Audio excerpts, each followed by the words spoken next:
आज इंदौर में पहली बार एक नई और एक अनोखी पहल की गई है, जहां मध्य प्रदेश में पहली बार इलेक्ट्रोपैथी की प्रयोगशाला आज यहां देवी अहिल्या रिसर्च सेंटर में शुरू की गई है। तो चलिए हम जानते हैं डॉक्टर हार्डिया से कि क्या कुछ इसके फ़ायदे हैं और किस तरह से ये प्रयोगशाला चलाई जाएगी।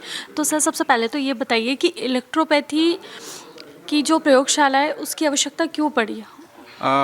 देखिए, देवी अहिल्या कैंसर हॉस्पिटल द्वारा इलेक्ट्रोपैथी में टर्मिनल स्टेज के कैंसर मरीजों का हम लोग इलाज कर रहे हैं। और यहाँ पर ऐसे मरीज यहाँ पे आते हैं जो कीमोथेरेपी, रेडिएशन, सर्जरी कर चुके होते हैं। लास्ट स्टेज के मरीज आते हैं जो वो पेन में होते हैं, अलग अलग कॉम्प्लिकेशंस होते हैं। उनको हम कुछ ही समय के अंदर हम उन्हें उनके स्वास्थ्य लाभ देते हैं, उनको ठीक करने का प्रयास करते हैं। तो हमने आज जो Devi Ahilya herbal spagyric India private limited के नाम से है एक लेबोरेटरी हम लोग स्थापित कर रहे हैं।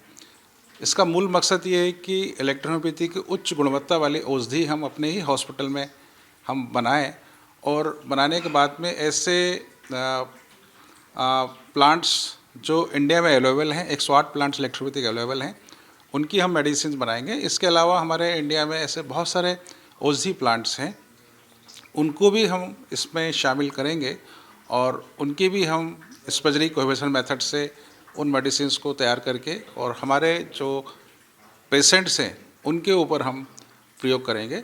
चूँकि हमारे ये बनाने की प्रोसेस है, जो मेडिसिन हम जो लैब आप जो देखेंगे अभी, वो इस प्रकार से हम लोग मेडिसिन तैयार करते हैं कि उस प्लांट्स का एक्सट्रैक्ट हम 3 प्रोसेस में हम निकालते हैं।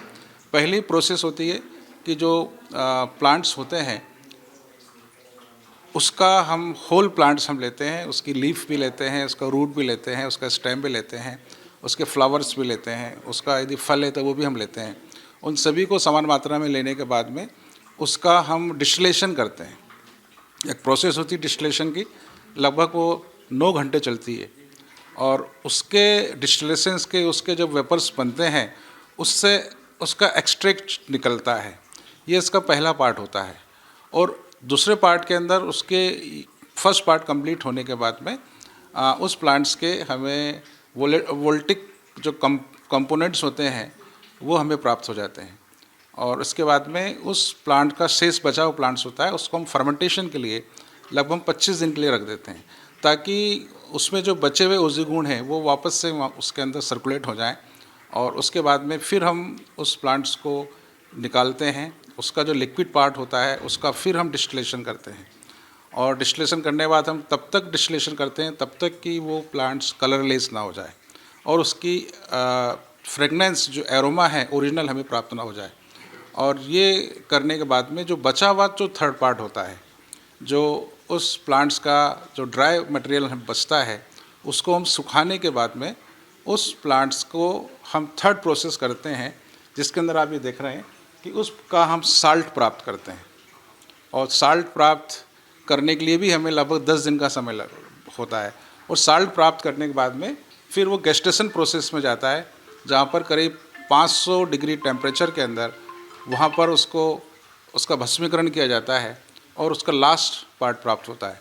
तो जब ये तीनों, फर्स्ट पार्ट जिसके अंदर हम उस प्लांट का सल्फर एक्सट्रैक्शन करते हैं, सेकंड पार्ट जब उस प्लांट का मरकरी एक्सट्रैक्शन करते हैं, और थर्ड पार्ट जो उस प्लांट का हम साल्ट प्रिपरेशन करते हैं और गैस्टेशन प्रोसेस करते हैं, उसके बाद में उन तीनों चीज़ों को आपस में मिक्स कर देते हैं। और उसके बाद में उस प्लांट्स की ओरिजिनल एनर्जी हमें प्राप्त हो जाती है और उस प्लांट्स में जितने भी अल्कलॉइड्स होते हैं, केमिकल्स होते हैं, वो पूर्ण रूप से समाप्त हो जाते हैं। और वो जो मेडिसिन बन के तैयार होती है वो जब मरीज़ के शरीर के अंदर एक्सटर्नल एप्लीकेशन किया जाता है या उसको खाने के लिए दी जाती है, पीने के लिए दी जाती है, इंजेक्टेबल्स रूप में दी जाती है, तो उसके रिजल्ट बहुत ही अमेजिंग रिजल्ट हमें प्राप्त होते हैं। और वो शरीर में जाने के बाद हमारे शरीर के ब्लड और लिम्फ को प्यूरिफाई करता है, हमारे सर्कुलेशन को बराबर करता है और तुरंत बीमारी को ठीक करने की उसमें क्षमता होती है। जैसे आपने बताया 108 औषधि पौधे लिए, तो किन मानकों पर इनको चयन किया गया? देखिए, इसका चयन हमारे द्वारा नहीं किया गया है। इसका चयन इलेक्ट्रोपैथी के जो इन्वेंटर है डॉक्टर काउंट सुजरमैटी, उन्होंने इसका चयन 1865 में किया था। 115 प्लांट्स इसमें हैं। इसके अंदर से 108 प्लांट्स तो हमारे इंडिया में मौजूद हैं।